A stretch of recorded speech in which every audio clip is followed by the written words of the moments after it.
ఈ ఆదివారం Father's Day సందర్భంగా the righteous man walks in his integrity, his children are blessed after him. నీతిమంతుడు, యథార్థమంతుడు, నీతి మార్గంలో నడుస్తాడు, అట్టి వారి పిల్లలు వారిని అనుసరిస్తారు. కాబట్టి ఇక్కడున్న బ్రదర్స్లో ఎంతమంది ఫాదర్స్ చూద్దాం. ఫాదర్స్ ఉన్నవాళ్ళు చేయి చూపించండి. చాలా వందనాలు. కొద్దిమంది అన్న ఉన్నారు. Father's Day. ఒక ఆయనకి 6 పిల్లలు ఉన్నారు. 6వ బిడ్డను ప్రసవించిన తర్వాత ఆ తల్లి చనిపోయింది. 5 కుమారులు, 1 కుమార్తె. ఆ తండ్రి ఎంతో త్యాగంతో ఆ 6 బిడ్డల కొరకు మళ్ళీ పెళ్లి చేసుకోకుండా తనే తల్లిగా తండ్రిగా ఉండి ఆ బిడ్డలను పెంచి పెద్ద చేశారు.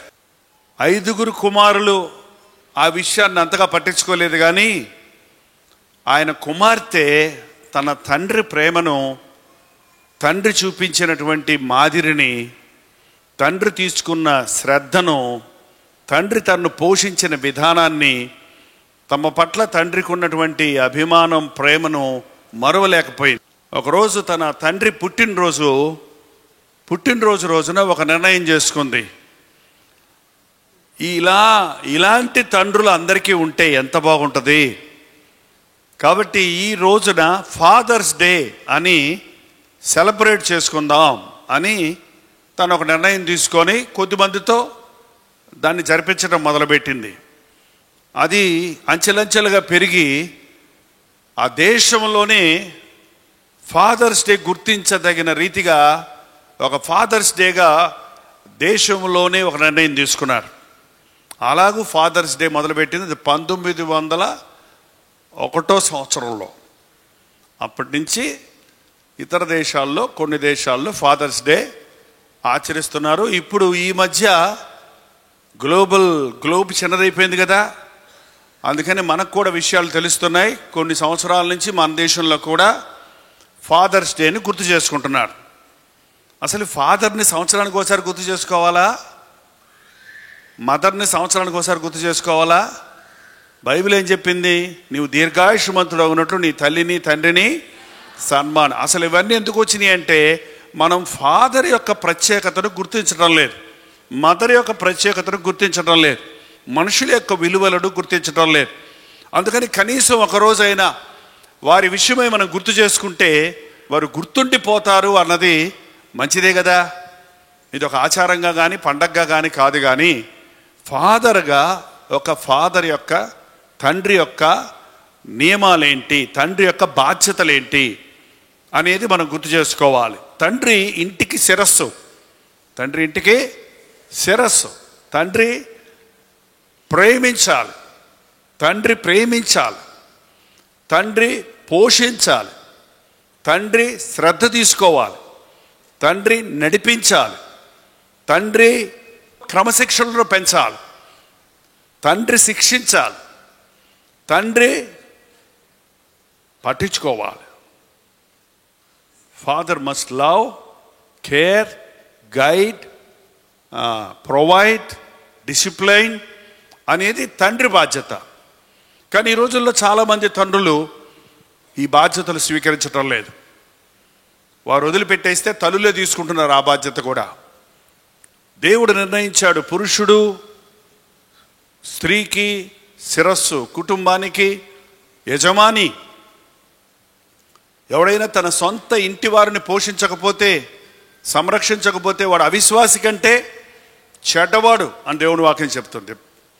తండ్రి బిడ్డలను ప్రేమించాలి. తల్లి ప్రేమ ఎంతున్నా తండ్రి ప్రేమ కూడా అవసరం. తల్లి ప్రేమ బయటికి కనపడద్ది, తండ్రి ప్రేమ గుండెల్లో ఉంటుంది. ఎక్కువగా అందరూ తల్లిని ప్రేమిస్తారు కానీ తండ్రిని ఎక్కువ ప్రేమించరు. కారణం ఎందుకంటే తండ్రి ప్రేమ కొంచెం చేదుగా ఉంటుంది, కొంచెం వగరగా ఉంటుంది, కొంచెం కఠినంగా ఉంటుంది. తను స్వీకరించు ప్రతి వానిని తండ్రి తను ప్రేమించిన కుమారుని శిక్షించున్నట్లు దేవుడు తను స్వీకరించు ప్రతి కుమారుని ప్రేమిస్తాడు, శిక్షిస్తాడు అని దేవుని వాక్యం సెలవిస్తుంది. శిక్షతో కూడినటువంటి ప్రేమ తండ్రి ప్రేమ. అటువంటి తండ్రిగా ఉన్నప్పుడు ఆ బిడ్డలు గొప్పవారు అవుతారు. కొన్ని లెక్కలు కట్టారు ఏంటంటే, తండ్రి హంతకులుగా మారిన వారి అనేకుల యొక్క విషయాలు సేకరిస్తే వాళ్ళల్లో అనేక మంది తండ్రి లేని వారు, లేక తండ్రి బాధ్యత తీసుకోక విడిచిపెట్టేసిన వారు హంతకులుగా మారుతున్నారు. తండ్రి సంరక్షణ లేని వారు అనేక మంది రౌడీలుగా మారిపోతున్నారు, గమ్యం లేని వారిగా మారిపోతున్నారు.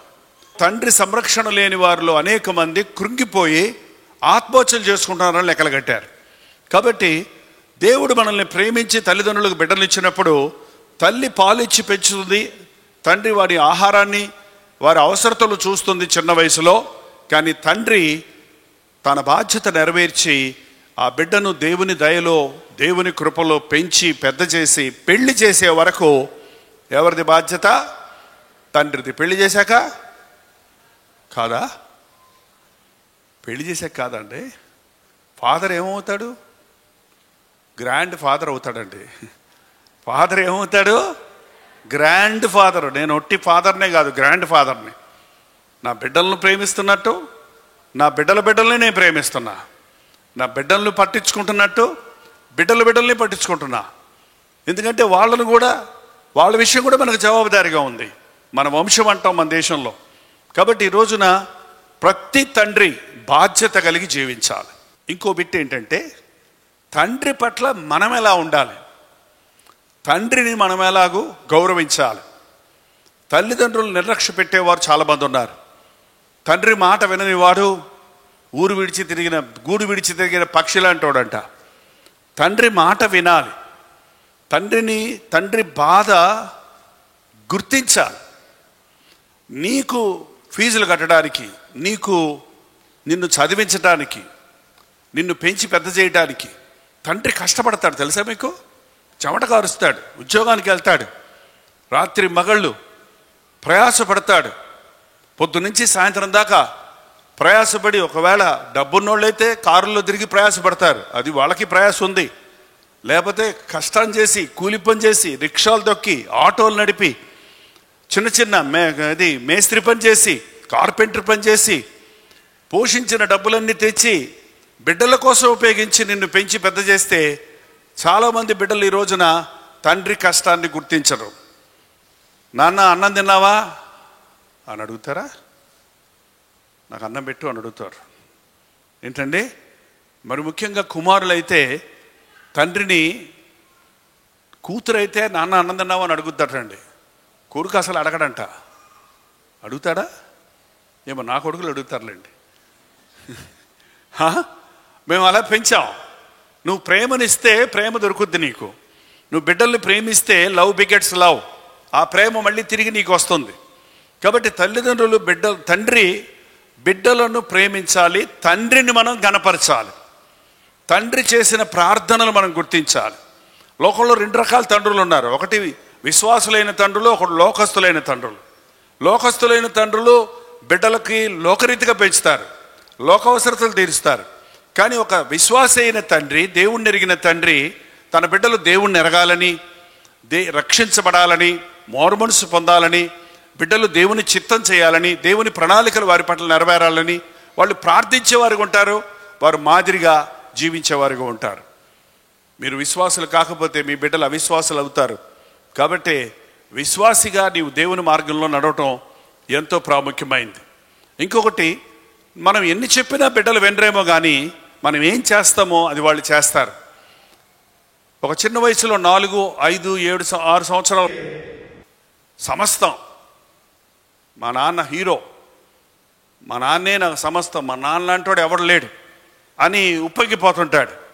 అదే ఒక 7-8 సంవత్సరాలు వచ్చేటప్పటికి, ఒక 10 సంవత్సరాలు 12 సంవత్సరాలు వచ్చేటప్పటికి మా నాన్నకంటే నాకు కూడా తెలుసులే అనుకుంటాడు. ఒక 18 సంవత్సరాలు వచ్చేటప్పటికి మా నాన్న అంతా ఓల్డ్ ఫ్యాషన్, అంత పాతకాలపు మనిషి, అసలు నాకు తెలిసింది ఎక్కుతో ఉందని ఒక వెర్రవేగుతాడు. ఓ పెళ్ళి అయిన తర్వాత 30 ఏళ్ళు వచ్చిన తర్వాత మా నాన్న కరెక్టే అనుకుంటా,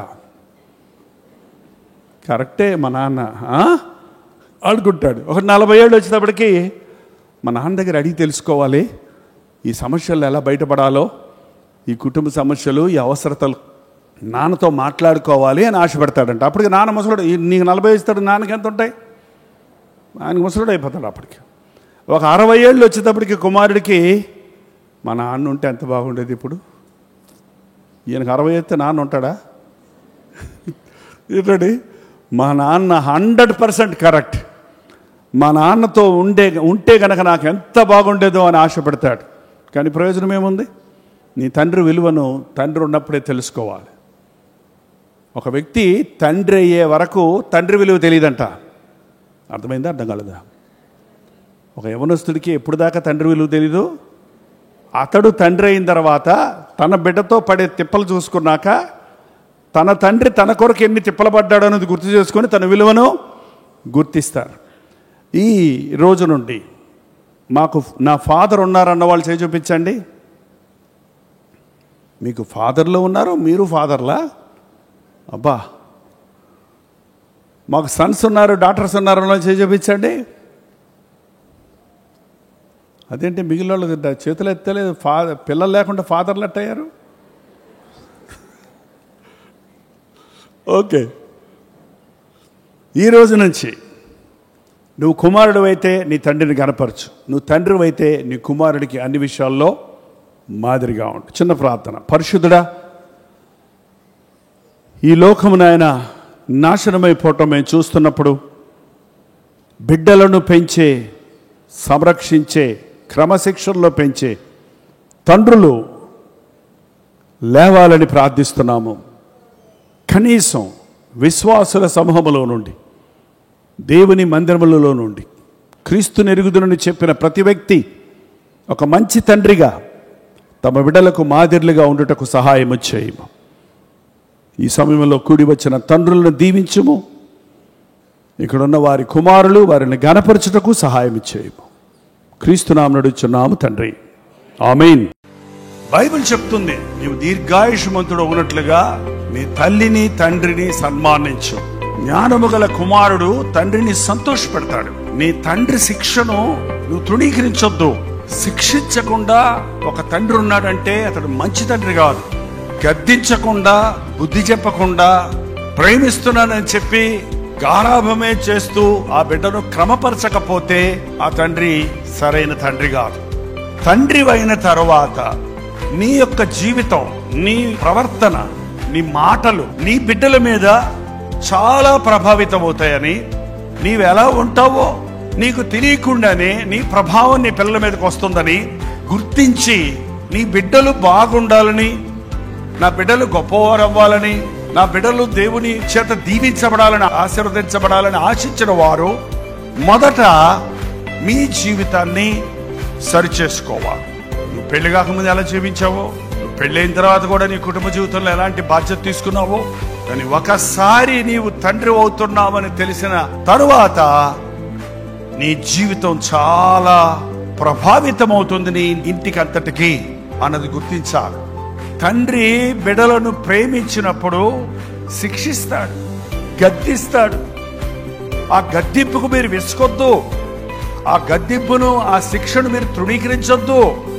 మీరు అలాగూ ఆయన శిక్షను తృణీకరించిన వారైతే మీరు దుర్బీజులే గాని కుమారులు కారు. ఇవాళ తండ్రులకి ఒక హెచ్చరిక. ఈ తండ్రుల రోజున నువ్వు సరైన తండ్రిగా ఉండాలంటే ఒక్క తండ్రి ఉన్నాడు మనందరికీ చూడటానికి. ఎవరైనా? పరలోకపు తండ్రి.